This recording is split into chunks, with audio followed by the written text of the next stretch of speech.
Martin Hale's voice carried down the glass hallway as I passed the executive boardroom. Innovation comes from youth, he declared, booming and performative, the kind of line he probably rehearsed in front of a mirror before unleashing on a room full of sycophants. I didn't stop walking. I'd heard the sermon before. I'd heard it at my own wedding, actually, when Martin toasted my husband for making a smart choice, then turned to me and said, "And for keeping the catering under budget." That was 3 years ago. 3 years of 14-hour days, weekend logins, and holding together this family-run madhouse with caffeine, spreadsheets, and emotional duct tape. And it wasn't even my family. Not really. I was just the daughter-in-law, which, in Martin's empire, meant intern with a nicer wardrobe. Nepotism didn't help me. It buried me. Martin loved the optics of keeping me at the ground floor, his little example of humility, proof he wasn't a tyrant. Fairness, he called it. I called it humiliation with a 401k. I built the logistics division from scratch, negotiated supplier exclusivity with companies that hadn't returned his calls in a decade, and turned a duct-taped Google Sheets operation into a functioning machine with 22% profit growth year over year. No applause. I'm not even sure half the company knew my name. The only time it ever showed up in an internal memo, it was under travel policy enforcement, because I canceled a VP's Napa trip when he tried to expense a couple's massage. That same VP once asked if I was the receptionist's assistant. I ran 5 departments, but sure, I could fetch his latte if it helped him sleep better. Then there was the pitch I'd landed last quarter. 48 pages of strategy, 7 months of calls, and a custom dashboard rollout. The client sent Martin a thank you basket addressed to me. He ate the chocolates and sent me a blurry photo of the card with a thumbs up emoji. Still, I stayed. Because some naive part of me believed hard work might outshine bloodlines, that maybe being better would finally matter more than being born into the right dinner table. Stupid, I know. But if you've ever been the backbone no one sees until you break, you'll understand why I started printing receipts. Literal and figurative receipts. Emails, contracts, renewal clauses, access logs. I archived everything with the quiet paranoia of a woman who'd seen too many men named Chad get promoted for showing up in clean shoes. That's how I found it. One buried clause I'd slipped into a renewal packet the year before. Legalese giving me, personally, exclusive liaison status for vendor management through Q4. The company lawyer blinked when I requested it. "That's unusual," she said. "Why?" I smiled. "Because sometimes you don't realize you're being erased until someone needs your handwriting. Anyway, before we go further, if stories like this sound uncomfortably familiar, go ahead and tap that subscribe button and like this video.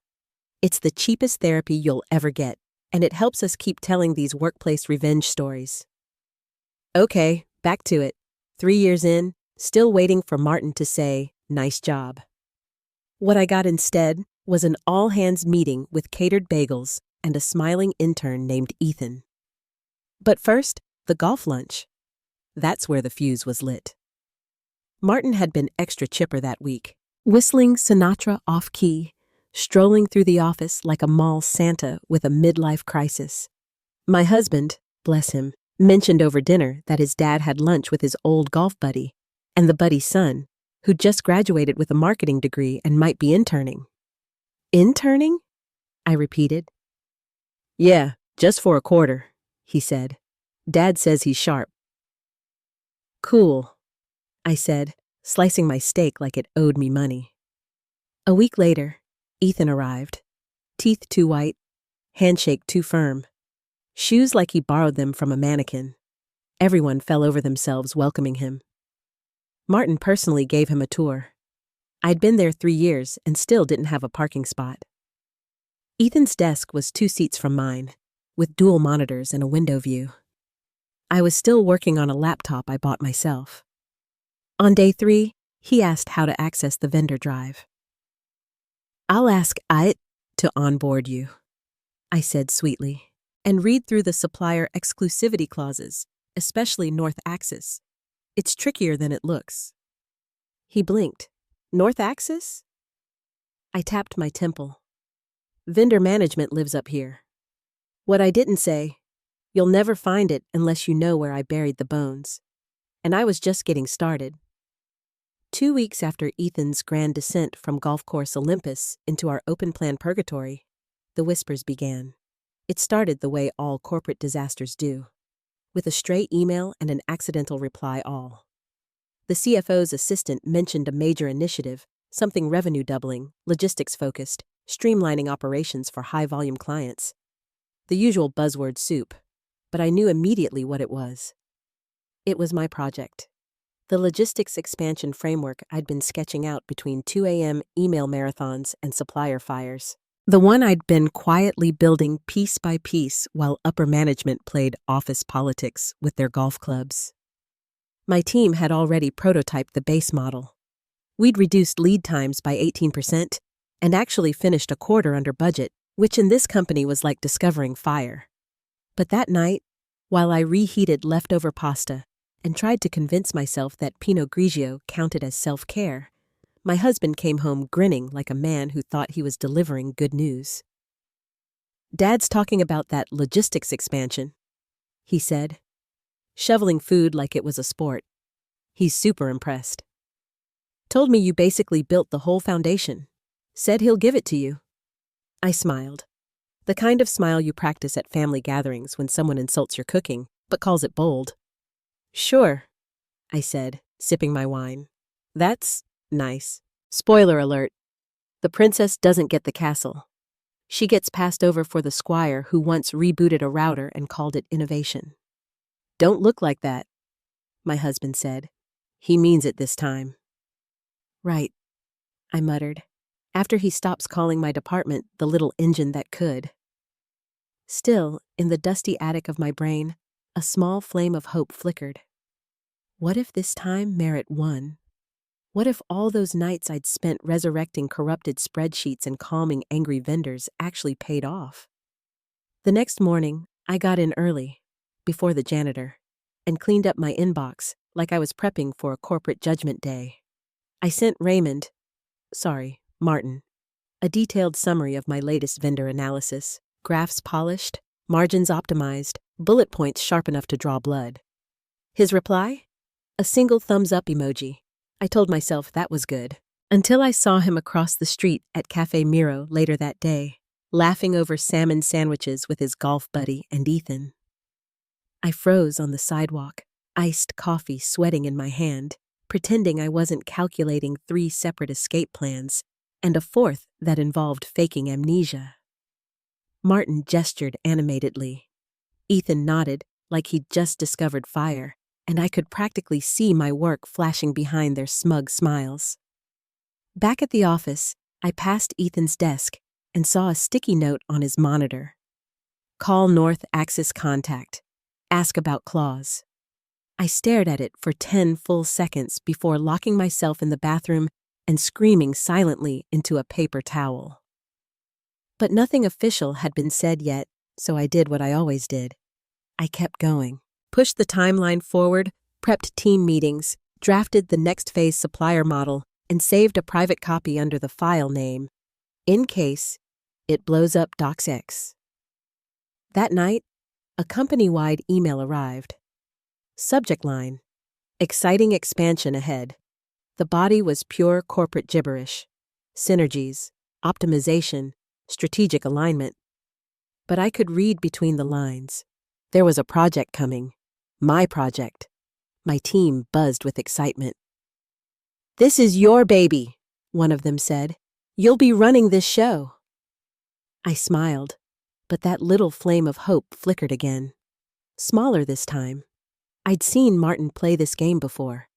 I'd seen plenty of smiling interns with last names that opened doors, handed projects they didn't even know how to spell. Still, I waited. I wanted to see it happen, and when it did, it came with bagels. That's how I knew it was bad. Martin only sprung for catering when he wanted to disguise betrayal as celebration. The last time we had pastries in the boardroom, half of QA got absorbed into marketing and found out via calendar invite. So when I saw the trays of croissants and fruit skewers, I nearly turned around. But I didn't. I wanted a front row seat to the train wreck. We filed in. Department heads, project leads, even interns. Plural. Martin entered last, sitcom style, with Ethan by his side. Ethan wore a blazer with the brand tag still stitched to the sleeve and carried a laptop like it was a live grenade. I took my usual spot, halfway down the table, the perfect vantage point for invisible women. Martin smiled. "Team?" he began. "We're entering an exciting new phase." He clicked the remote. The first slide popped up. Project Ascend, a strategic future, in Comic Sans. I knew then exactly how far the fall would go.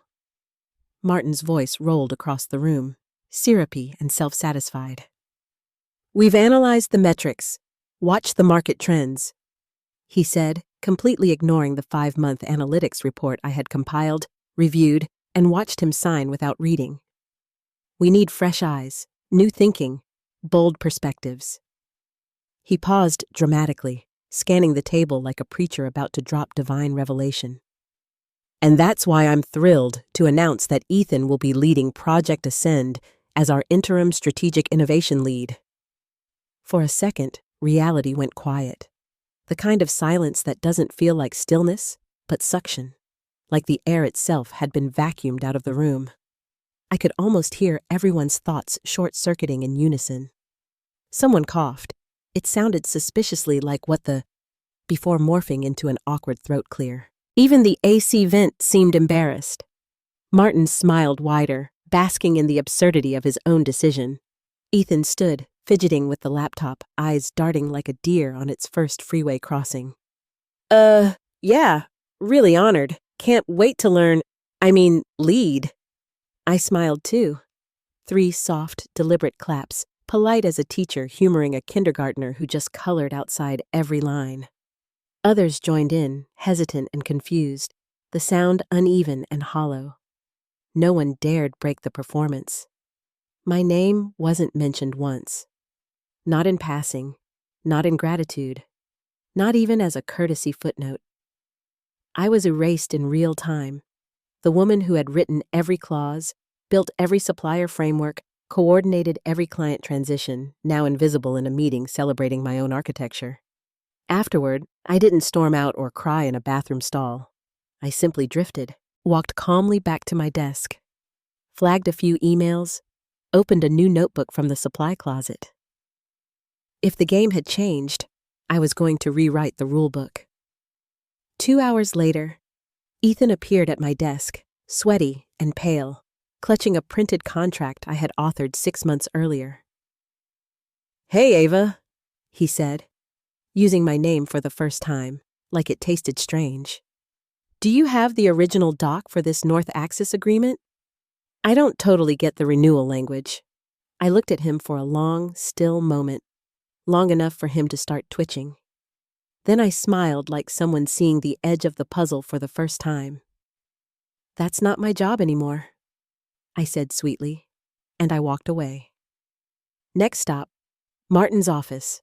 It smelled like wealth and bad decisions. Leather chairs, heavy wood desk, a framed photo of him shaking hands with some grinning tech exec. The kind of man who said, "Let's circle back before ghosting your emails for 3 weeks." I knocked once, stepped in before he could pretend I needed permission. He was mid-call, pacing, the same performative tone as always. Yeah, we'll circle back on onboarding," he said, pretending to care about words like synergy. "Ethan will quarterback the vendor transition. Fresh perspective. Love it." Quarterback. Jesus. He finally looked up and forced a grin, sliding into his fake fatherly warmth. "Ava, big day, huh? Exciting times. I hope you're ready to support Ethan as we ramp up." Support Ethan? Like I was his unpaid emotional coach. Like I hadn't spent 3 years architecting the very thing this intern was about to drive straight into a wall. I smiled. Calm, cold. "I just wanted to thank you," I said. He blinked. "For what?" "For the opportunity," For the clarity. I set the white envelope neatly on his desk. He looked down, confused, opened it. One sentence. I, Ava Collins, resign effective 2 weeks from today. His mouth opened, then closed, then opened again. A fish discovering existential dread. You're joking, right? No, I said. Same tone I used when explaining Outlook folders to new hires. I'll wrap up cleanly. No hard feelings. He leaned back, shrinking in his leather throne. Is this because of the project? I tilted my head. You made your decision. I'm making mine. Come on, Ava. Let's be adults here. You're taking this personally. You made it personal, I said softly. The second you decided I was more useful, invisible. He stared at the letter like it might rearrange itself and undo what was already done. At the door, I paused. Oh, I'll transfer access to the necessary files, I added. Some may take time, legal clearance and all. He frowned. Legal clearance? I smiled wider. Some of our contracts are delicate. You'll want to loop legal in, especially on the exclusivity renewals. And before he could ask what that meant, I walked out. I walked back to my desk with a calmness that scared even me. No slammed drawers. No farewell email dripping with passive aggression. Just quiet, methodical closure. Each folder archived. Each handoff note perfectly drafted. Each file stored in its correct directory. Except for a few I left intentionally blank. Little placeholders titled Q4 Timeline Final 1 and Vendor Flow Updated Real Final. The kind of decoys that make the clueless think they're working with something real. By 3 p.m., the news had leaked. By 5, whispers filled the break room. By 6, Ethan tried to log into the supplier dashboard and hit a pop-up that said, Restricted access. Contact legal for clearance. That night, over takeout Thai, my husband looked up from his phone. So, you actually quit? Yep. He blinked. Wow. Dad's going to freak. He already did. You okay? He asked softly.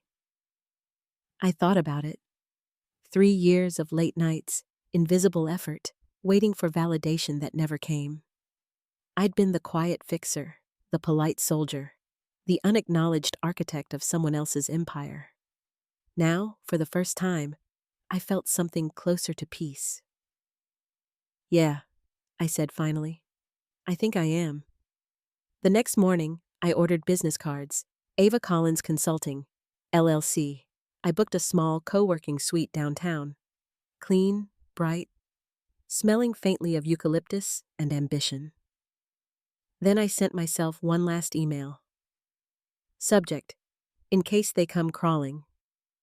Attachment, vendor leverage. Read first. 2 weeks later, the dominoes started to fall. Not with a dramatic crash, more like the slow, metallic groan of a machine realizing one of its most important screws had gone missing. It started with a Slack message someone forwarded me. Hey, anyone have the North Axis contact? Procurement stuck.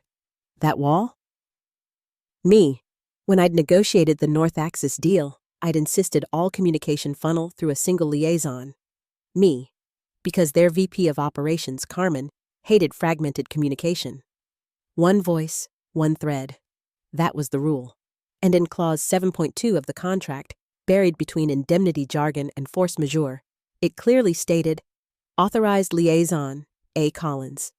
Transfer of liaison role requires 30-day notice and written approval from North Axis Legal. Guess who didn't know that clause existed? Ethan. The first order request bounced. The polite response from Carmen's assistant read, Per contract terms, we cannot process requests from unauthorized personnel. Cue panic. Ethan apparently started cold calling anyone on LinkedIn with vendor in their title. No one answered. The next week, Fulcrum Dynamics flagged an issue with their delivery clause. The penalty waiver they'd enjoyed? It applied only while I was overseeing implementation. Without me, it triggered full fees. Timeline slipped. Budget swelled. The Magic Innovation Project began hemorrhaging money before it even launched. I didn't gloat, not out loud. But when my old assistant sent me a message that read, "Did you take the whole house of cards with you, or just the top floor?" I allowed myself one smug sip of overpriced oat milk latte. Detached curiosity. That's what I felt. Watching it unravel was like binging a reality show when you already know who's about to get eliminated. Then came the leaked Zoom call. A vendor check-in, routine stuff. Ethan was leading it. A rep asked about the IP handover for the new architecture in Phase 2. Ethan, bless him, said, I don't think we actually own it. I think it's in Ava's files somewhere, but we can figure it out later." You could hear the silence echo. Then the vendor replied, perfectly calm. "So you're saying the intellectual property you're developing isn't fully transferred?" Ethan chuckled nervously. "Well, I mean, it's in the system, right?" A beat of silence. Then someone dropped from the call. That was the turning point. The moment everyone realized this wasn't a small oversight, it was a structural collapse. Later that day, my phone buzzed with a voicemail from one of the junior PMs, whispering like she was in a confessional booth. "Hey, it's chaos here. Martin's blaming legal's blaming procurement, Ethan's crying in the copy room. It's like a corporate bonfire." I smiled.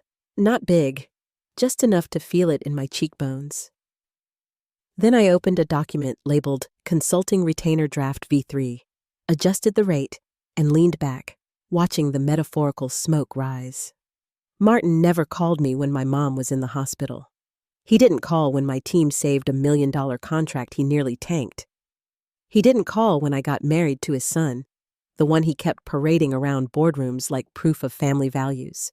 So when his name lit up on my phone 2 weeks after my resignation, I just stared at the screen, let it buzz, and poured myself another cup of tea. Not coffee, tea. Because that's what you drink when you finally escaped fight or flight mode. It rang again 20 minutes later, then again. By the fourth attempt, curiosity won. I answered with the same polite tone I used when sales reps tried to pitch CRM software guaranteed to change my workflow. "Hi, Martin. Ava." His voice dripped fake warmth, like syrup over rust. "How are you?" "I'm well," I said flatly, letting the silence hang until he filled it. He cleared his throat. "I've been meaning to reach out. Just wanted to check in, see how things are going." I looked around the co-working suite I'd rented. Bright windows, polished desks, quiet hum of printers and ambition. My 6-month lease had been paid in advance by North Axis as part of a consulting engagement I'd signed last week. Not that he needed to know that yet. "Things are great," I said. "That's great," he echoed, forcing cheer. "Listen, I won't waste your time. We've hit a few minor snags with Ascend. Growing pains, you know. Thought maybe you could come in, temporarily, just to smooth things out for the good of the company." There it was, the white flag folded into a job offer. "I'm consulting full-time now," I said lightly. Of course," he replied too quickly. "But we were thinking more like a short-term engagement, just to get through this phase." I didn't laugh, but my tea almost did. "I'd consider it," I said, "depending on the terms." A pause. "Well, what kind of package were you thinking?"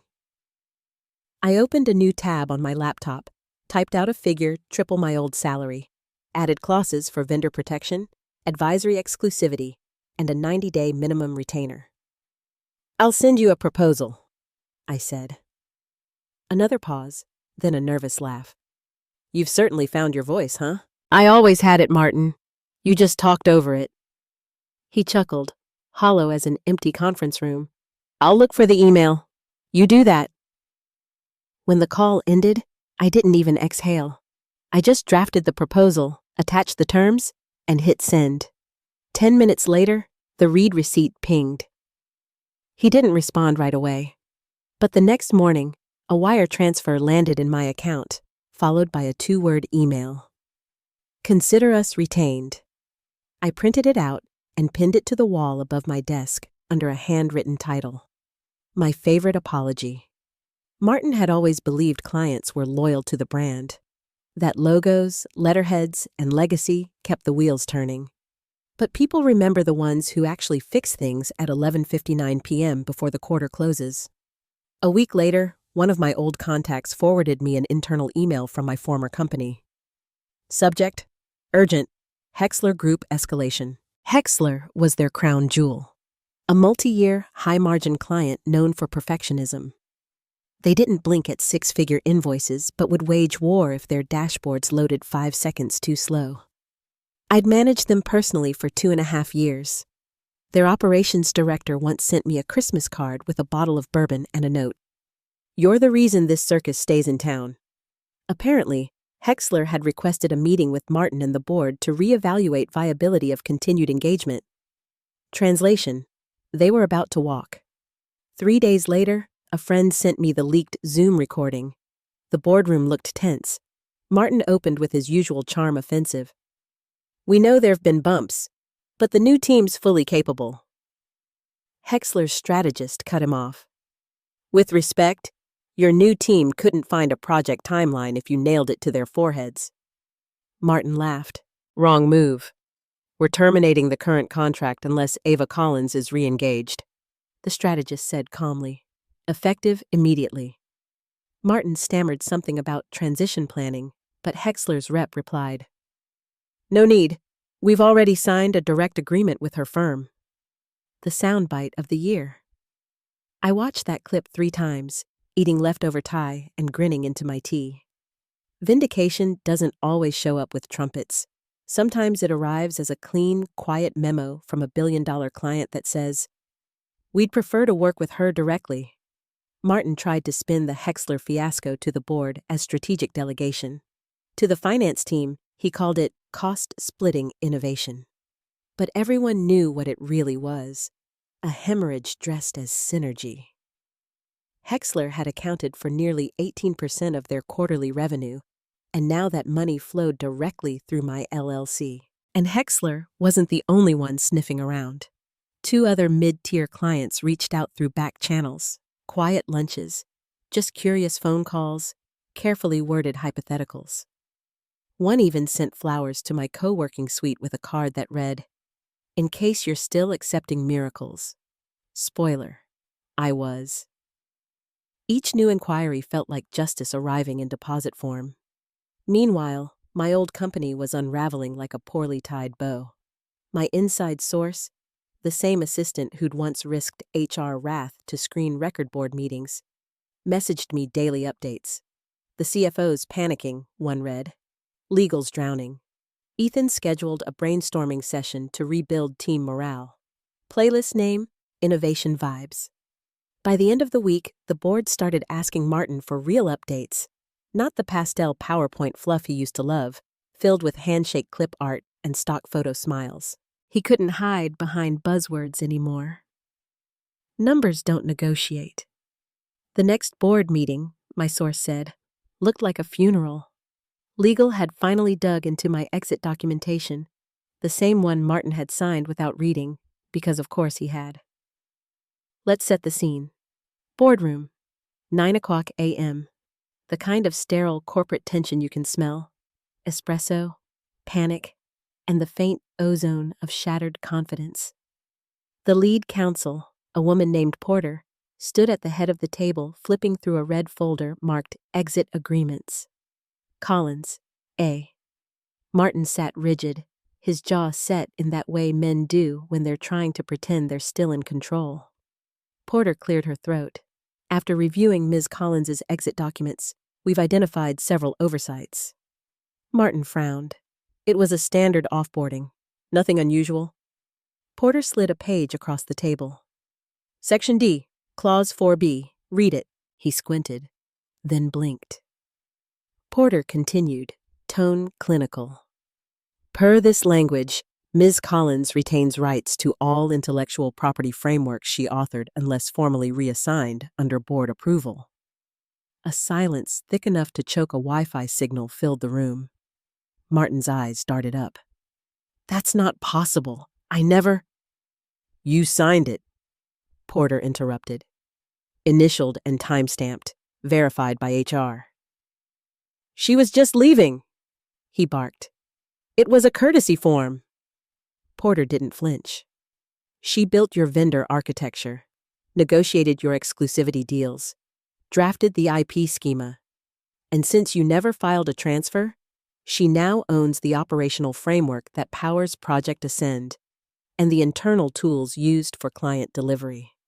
Across the table, the CFO dropped his pen. The VP of Ops muttered, Jesus Christ. One of the outside advisors began furiously typing on his phone, probably messaging his assistant to start hunting for a new job. Martin stared around the table, eyes wild.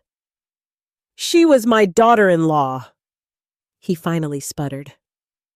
The board chair's voice was ice, and that personal bias may be the exact reason we're here. Martin tried to rally. She doesn't have system access. We can revoke it. Porter shook her head. You never initiated revocation clauses. Technically, she still has read-only access to all internal systems. Someone from the far end whispered, Can we lock her out? She already revoked her own access, Porter said evenly, and sent written confirmation. She did your job for you. Silence. Then a sound. Ethan's chair scraping back. He didn't say a word. Didn't look at anyone. Just gathered his laptop, his half-used notepad, and walked out. The door clicked softly behind him. Martin sat frozen, color draining from his face. What do you want us to do? He asked finally, voice brittle. The board chair looked at Porter. Do we have any options? Negotiate, she said, quickly and respectfully. Meanwhile, across town, I was sipping a cold brew at my desk, skimming emails from 2 new clients, both asking for consulting retainers. My assistant pinged me. Emergency board meeting just ended. Word is, you dropped a bomb. I smiled faintly and opened a new document titled Retainer Adjustment, Board Rate. Because the next conversation wasn't going to be about feelings. It was going to be about value. The ballroom glowed with money, the soft clink of whiskey glasses, the hum of half-listened jazz, and the low murmur of investors trading optimism like it was a commodity. It was the annual Mid-Atlantic Tech and Logistics Gala, a place where buzzwords were passed around like hors d'oeuvres. Agile, scalable, synergy, AI-driven. Martin Hale stood just inside the entryway, a scotch in hand, scanning the crowd with the desperation of a man who used to own every room he entered and couldn't quite understand why gravity had stopped bending toward him. He looked smaller than I remembered, not in height, but in presence. The famous Hale swagger was gone, replaced by the hollow stiffness of someone pretending not to notice that the whispers were about him. Word travels fast in corporate America, especially when your star project loses half its clients and your golden intern ends up selling software in Oregon. I was across the room, laughing genuinely for the first time in years. Dovetail Technologies' managing partner was telling a story about a warehouse robot that had gone rogue and started labeling pallets emotionally unavailable. He offered me a partnership retainer before dessert. When he gestured toward an empty chair, I caught Martin's reflection in the mirrored pillar beside us. Eyes locked, frozen mid-sip, as if he couldn't process that the woman he once treated like office wallpaper was now the centerpiece of the room. The partner pulled out my chair with old-school courtesy. I sat, smoothed my blazer, and signed the contract folder he slid across the table.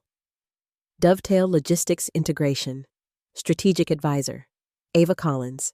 A clean 6-figure deal. the same project Martin's company had chased for a year and failed to close. My name was the last signature needed. I didn't look over. I didn't have to. Some victories don't need witnesses. Across the ballroom, an older board member from Martin's company appeared beside him. Gray suit, calm authority, the kind of man who'd survived enough downturns to spot an inevitable collapse. He nodded toward me. I saw his lips move, watched Martin's shoulders tense. Later, I'd learn exactly what he said. She salvaged what she could. We lost everything else. Martin didn't answer, just stared. The expression on his face wasn't anger anymore. It was grief. The silent kind. The kind you get when you finally realize the thing you built was never yours to begin with. He looked like a man watching his house burn down, while the neighbor threw a garden party on the front lawn. I didn't toast to that. I just kept smiling, shaking hands, and answering questions about my new firm. Every handshake came with a story. A client who'd followed me, a vendor who'd cut ties with his company, a board that had quietly voted to review executive leadership. Translation: Martin's days were numbered. Around 9:30, the band switched to something slow and bluesy. The partner raised his glass. "To clean exits," he said with a grin. "To clean beginnings," I corrected. We clinked glasses. Across the room, Martin turned away and left, slipping through the side doors like a ghost who finally knew he wasn't invited anymore. I stayed until the end, chatting with two VPs from a new sustainability startup that wanted to license one of my vendor compliance systems. When they asked how I'd built it, I just smiled and said, "Long hours, longer memory." Back at my suite the next morning, sunlight cut through the glass walls and hit the framed copy of Martin's 2-word email. "Consider us retained." I'd kept it pinned above my desk as a reminder, not of revenge, but of recognition. The kind that no promotion, no apology, and certainly no family tie could ever buy. Martin had built his company like a legacy heirloom, assuming he could polish it, hand it down, and watch it appreciate. I built mine with contracts, leverage, and the quiet understanding that respect isn't inherited, it's invoiced. That day, as I finalized another client onboarding and watched my calendar fill 3 months ahead, I realized something simple, almost peaceful. The war was over. Not because I'd won, but because I'd stopped needing to fight. And if anyone ever asked what happened to the man who gave my project to an intern, I'd just smile and say, "He taught me how to write better contracts."